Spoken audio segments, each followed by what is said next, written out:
Hi there folks, name's Accel-Andrew. I'm a veteran pirate with over 1,200 hours in this game. I'm in the process of making a full starter guide for people looking to, well, get on with their own adventure. Today I'm going to be covering, well, the basic voyages that are offered to you whenever you boot up the game, as well as your weapon basics, and covering also a bunch of things that might put an early end to your voyages. Welcome to Accel-Andrew's Declassified Sea Survival Guide. Results may vary.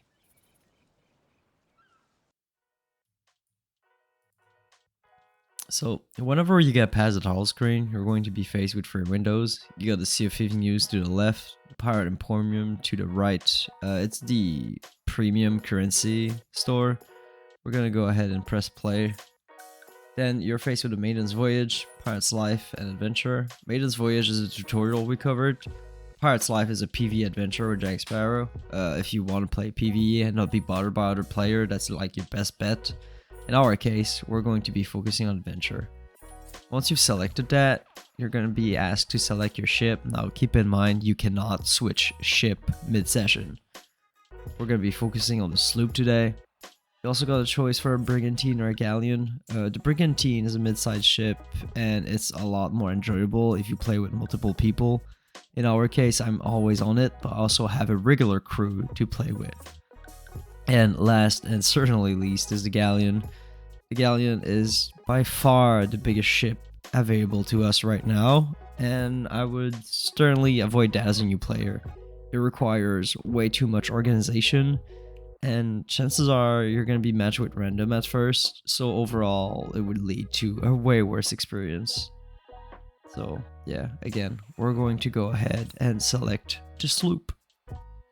Once you choose your boat, it's going to ask you if you want to do open or close crew. Open crew will match you with other random people that selected the same option there. I've had mixed result with it personally. You can either find some really helpful people or really toxic other people. I highly suggest that you instead do a close crew and you find people through random YouTubers Discord. Fuzzy Bond's Discord server, for example, is a good source for new players and whatnot. Or you also have the official Sea of Thieves Discord. And yeah, once you've decided upon that, you're gonna go ahead and set sails. Or you can also invite a couple of your friends, you know, if you have some. The first thing I like to do before selling out at seas is picking up some supplies. You can pick up random supplies from all the barrels that are around different outposts, as I'm doing on screen right now. Don't go crazy about gathering too much. If you're a new player, chances are you're going to sink before you get to use all your resources. If you really want a number about what you should be having before selling out, I would say about 80 to 100 cannonballs, 40 something plank, and some of the best food that the island has to offer. Again, don't obsess over it. Just make sure you got more than starter supplies to, well, increase your chance of not sinking. Full disclosure, you can also get crates of supplies from the Merchant Alliance representative. Honestly, I would suggest against that as a new player. They're quite expensive, and they're mostly useful for people who enjoy PvP a lot and jump from server to servers. Once your boat is all stocked up and ready for adventure, it's time for you to go grab a voyage. You can go buy a voyage from any of the main trading company representative, like so.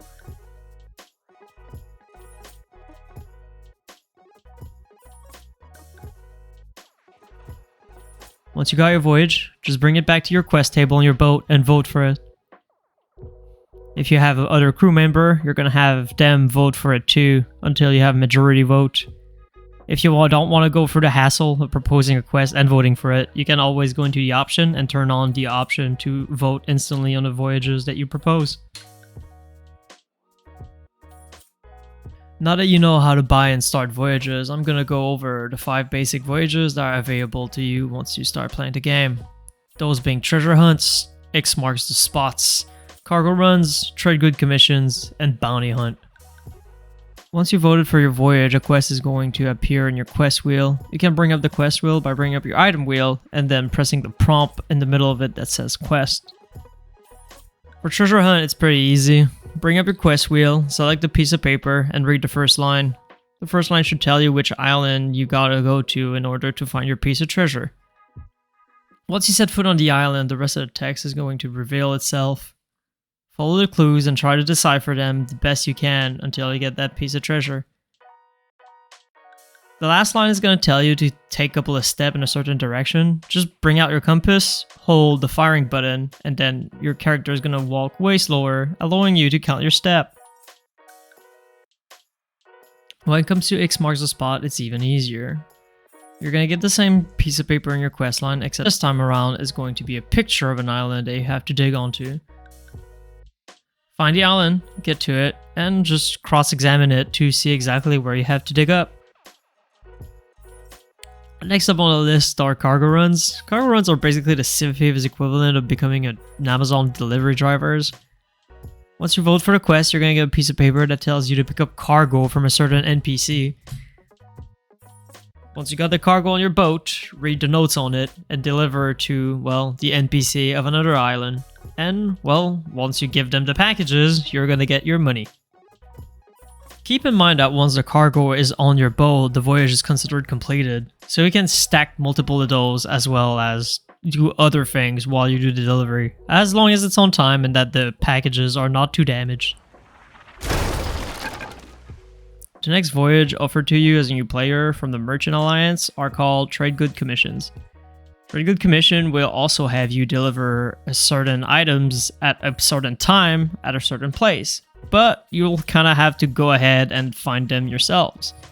These will range from crates of good like crates of planks, cannonball, and fruits, to snakes, pigs, and chicken, all the way to gunpowder barrels. Now here's a couple of tricks to see your voyage through. Snake can be calmed down using music. You need to feed the pigs or else they're going to die in their crate, and chicken requires no maintenance whatsoever other than not being shot. You can always find some powder keg on inactive skeleton forts, and every big island have 2 types of wildlife. So if you're missing one, well, don't waste your time and go look on another big island. Isn't gathering animals fun? The last and definitively the least on our list is the bounty. Bounty voyages are basically Captain's skeleton hunt. Same deal as usual. You pick up your voyage, you get to the island, and then you fight a bunch of skeletons. The PvE is not my favorite aspect of the game, so doing that for too long gets incredibly grindy and boring. Just bring whatever weapon you feel like you're having and fire bombs and you should be good to go. Now that we've learned the basic structure of the early voyages, it's time to learn how to get from island to island. It's pretty simple on a sloop. Unless you can catch the wind in full bellow, well, you keep it flat. It doesn't exactly make sense, but that's how you get the best speed.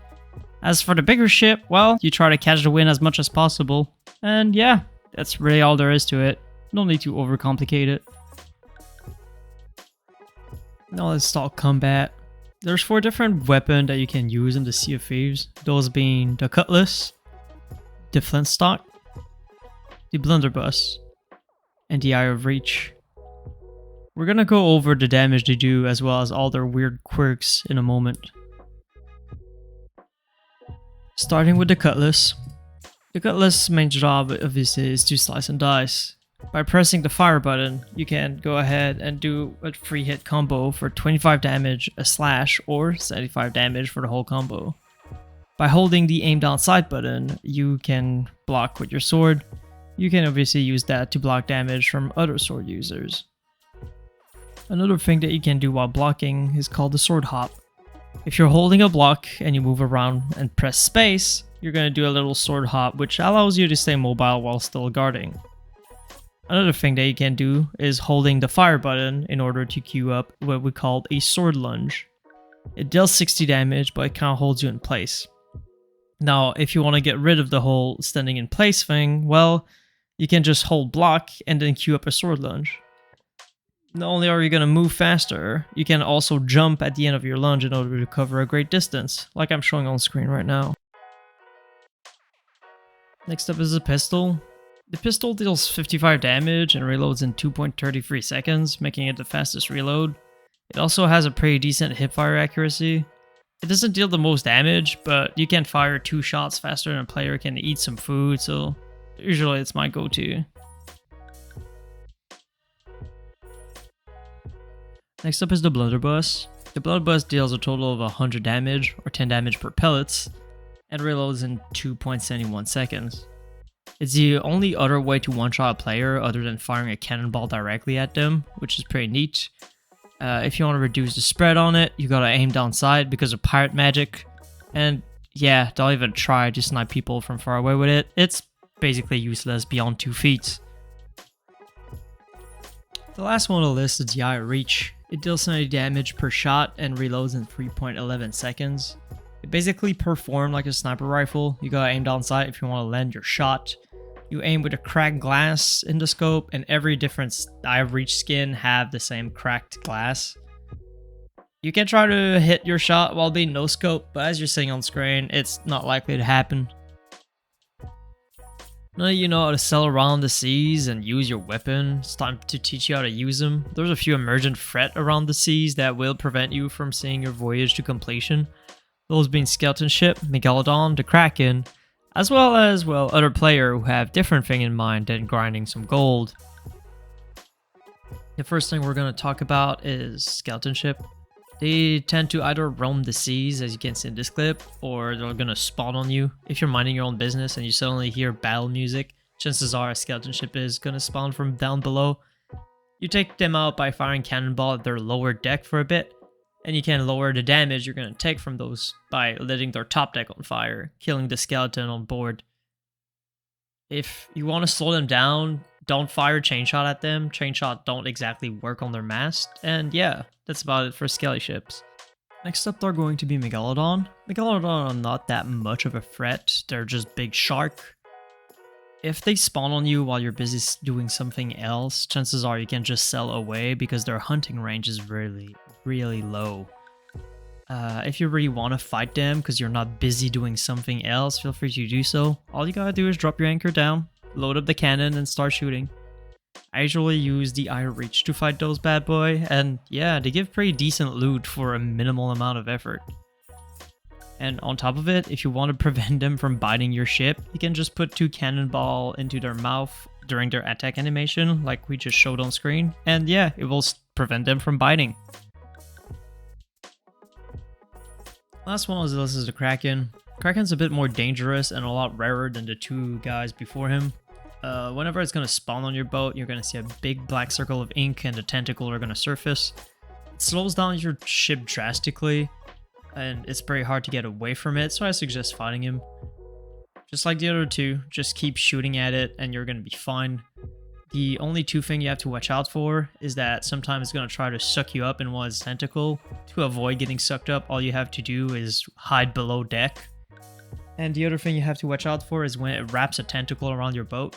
When it does that, the tentacle itself is going to be like super close to your boat, so all you gotta do is shoot at the mouth like I'm showing on screen, and yeah, you should be mighty fine. The last threat that might see your voyage end prematurely are obviously other players. Other players are by far the most dangerous thing in the Sea of Thieves. Don't get me wrong, every once in a while you're gonna meet some friendly faces and maybe make some alliance or 2, but in my case, well, most of my footage comes from me and my crew just going around trying to steal stuff or get in trouble. Don't get me wrong, I think the PvP element of this game is what makes it the best. I think the PvE gets a bit grindy at times, but there's plenty of fun to be having with friends, and sometimes it's at the expense of other people, and that might include you. I would suggest avoiding most ship in order to survive and avoid trouble, but every once in a while you might just meet some friendly faces as well as some interesting folks. I know my channel is full of those encounters. It's up to you if you really want to take the gamble whenever you're approaching someone else's ship. For those of you that made it this far in the video, I want to personally thank you for your time. If this video was helpful and you want to see more guide made by me, feel free to click on the bottom right corner of the screen right now. It's gonna bring you to the full starter guide to the Sea of Thieves playlist that I made.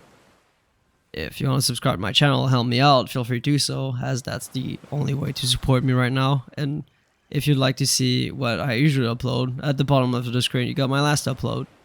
Anyhow, I'm gonna be producing more content soon-ish, so yeah, again, thanks for watching. See ya.